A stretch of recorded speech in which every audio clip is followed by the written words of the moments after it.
this come to my attention through the advocacy that you do for the public transport in Victoria. Would you like to speak about that? Sure. So I'm the Chief Accessibility Advocate to the Department of Transport and Planning, which is a very long title. And what my role there is to amplify the voices of people with disabilities. So I can talk to anybody in the department about public transport and now also about planning. So what I try to do is bring together people with disabilities and people in the department when they're planning things, when they're building a train or a tram or a bus, and talking to the community about what works for us. So when we built the train, we did it from the design stage, and then we went to the concept stage, and then we did the virtual reality stage, and then we did a mock-up. And at each stage we had people with disabilities coming through to say, this will work, this won't work. And they were really pleased that they could see that what they had said had been implemented. So the train looks like people with disabilities have had their finger in the pie. And that's not just deaf and blind and people who can't walk. It's also those who are neurodiverse, it's older people. We've had parents with prams come through, people with luggage. The Alzheimer's Association have been through to see what works for them. And so it's just been everybody involved. And the best part is that we've developed a partnership with the engineers. So engineers are really good at solving problems. They're not very good at seeing what the problem is. So if we bring both together and work on it together, we come up with a better solution. Excellent. What qualified you to be in this position? Good question. I have no idea. I'm an observational anthropologist by trade. Wow. So that means I'm a sticky beak. So I'm trained as an anthropologist, but my brand of anthropology is observational. So I look at what's happening.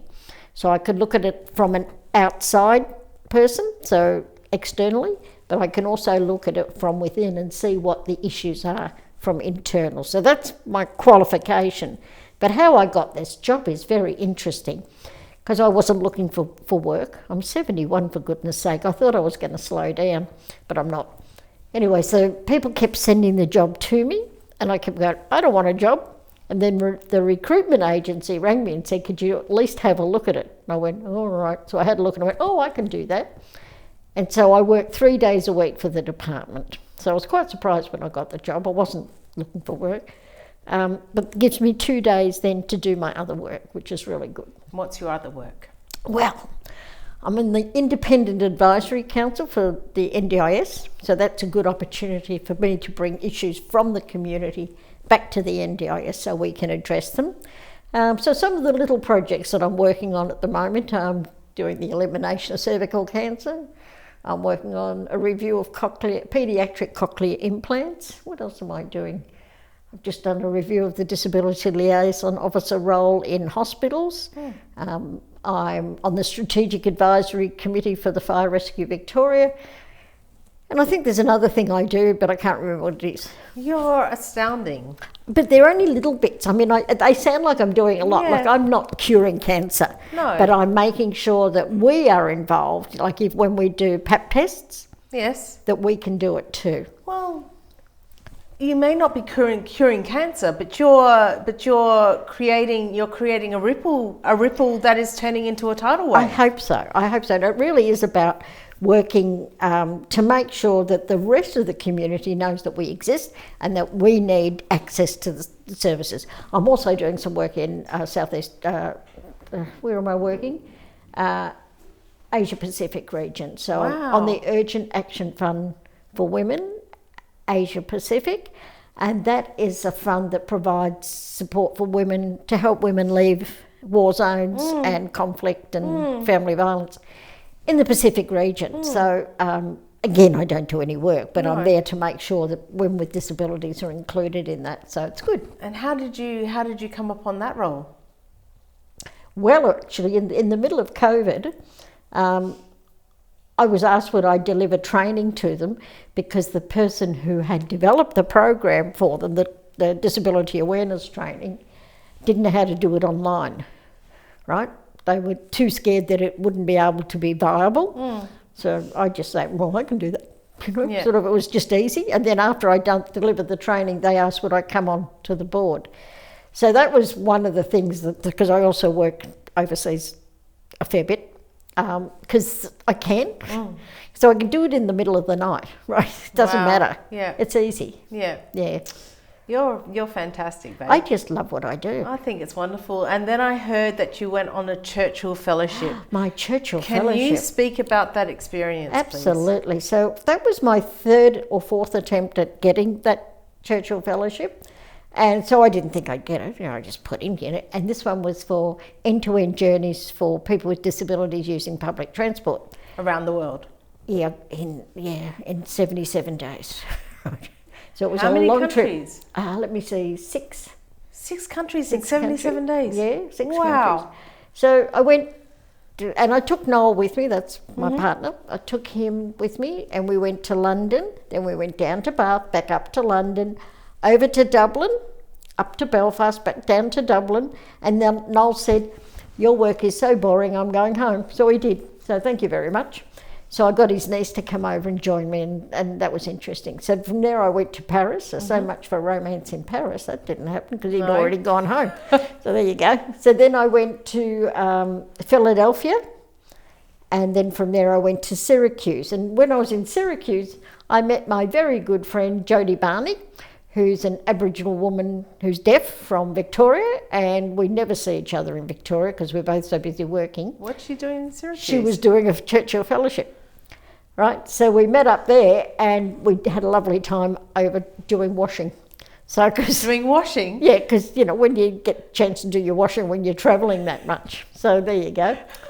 So then from there I went down to New York, and that was fabulous. And then from there I went to Washington, DC. Where did I go from there? Then I went to Toronto, and then from there I went to Vancouver and then home. But So there was a lot of work in the meantime. Yeah, so in all those different disparate places all across the world and the US and England and wherever else, you were looking at public transport. And what specifically were you looking at? I was looking at the journey from the moment you leave home to the moment you get home. So the people I spoke to were people with disabilities, naturally, and also at transport providers, and the government transport providers too. And I met some really interesting people. Tell me how you speak to the neurodiverse experience, being somebody with a physical disability. I don't talk about neurodiversity from a personal perspective. What I say is talk to people who are neurodivergent. Yeah. Because it's the same as, I'm not deaf, so I can't talk about the deaf experience. I can't talk about the blind experience. What I can say is I can put you in contact with people from those communities, because it's not appropriate. I don't talk about physical disability. I know what it's like for me on my walker and in my wheelchair, and until recently on my crutches. But my experiences might be very different to others because I'm pushy and will get what I need, right? Not everybody is pushy and will get what they need. And also because I'm willing to ask for help. Not everybody can do that. Yes. And I appreciate everything that's done for me. And I try to return that by doing the same with kindness. I think kindness is a great thing. The only thing I really object to is being prayed for in the street. Oh gosh. People are always praying for me. That's funny, isn't it? And I just say to them, you've got to laugh, really. I know. You've got to laugh. I just say to them, if you cured me, I'd lose my career. Then where would I be? Yes. This is, really, my disability has given me a great life. I hear And you. there's two types of people, right? There's those who go, oh my God, I'm never leaving the house again. I'm going to put my head under the blankets and stop. And there's those that go, oh well, can't fix that. Like when I did my shoulder earlier this year and had to give up my crutches for 2 days, I went, oh, I don't like this. And then I went, well, that didn't fix anything. Okay, I'll get back to the real world now and just go back to work. Yeah. So it's personalities sometimes come into that. Great. And plus, I was brought up in a family of 10, and there was no time to be a sook, right? You weren't allowed to complain or not get on with life. How did the Department of Transport and Planning, how did they come to the realisation that speaking to somebody with physical disability might actually be a good thing? A good thing. Well, the Director of Transport, Accessibility and Inclusion is blind, right? So he's a really good source of knowledge for me. I love meeting with him because he just lets me know so much. And I don't know where the idea for it came from, but I suggest that this should be in every department. So we should have somebody like me, not me, I've got enough to do, in justice, in education, in health. Just somebody who can challenge the, because I report directly to the secretary, right? So which is the head bloke, and I can look in any drawer and go behind any door and have a look at anything that's there to make sure that I can have access to the information that I need. And I can also talk to our franchisees, so I can talk to Yarra Trams, I can talk to Metro Trains, I can talk to the Kinetic Bus Lines, V-Line, all of them have welcomed me in because I'm not there to criticise, I'm there as a resource to help. Right, so, and I think that works better for me as a way of doing things. So I don't know who came up with the idea, but I think it's brilliant, So I don't actually work for the department. I'm a consultant to the department. I work for the people of Victoria. That's how I reckon. Yeah. I don't work for them. Right, and you spoke about how you are a, what was it? What was the term that you said? Your university study. Oh, I'm an observational anthropologist. An observational anthropologist.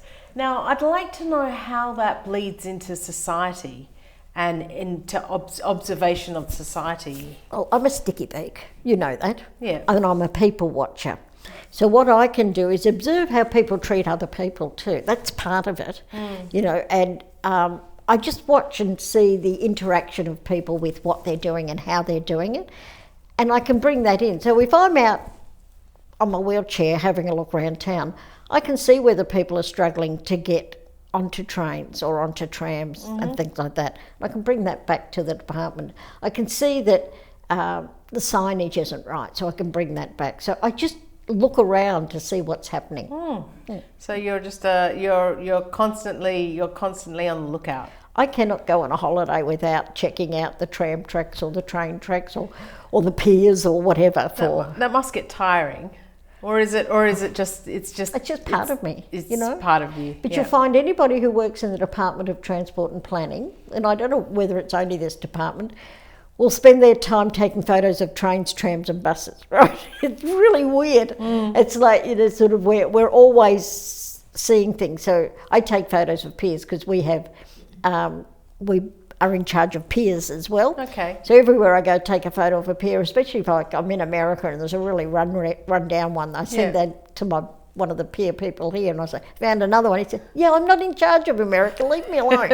And it's just that sort of, and I like to build up relationships. Yeah, they're like little postcards, aren't they? Yeah. But I like to build up relationships with everybody. So I don't think there's anybody in the department who doesn't want to talk to me, and if they don't want to talk to me, I can always say, Jeroen said, that's my boss. Okay. Jeroen said I have to talk to you. So then they go, okay.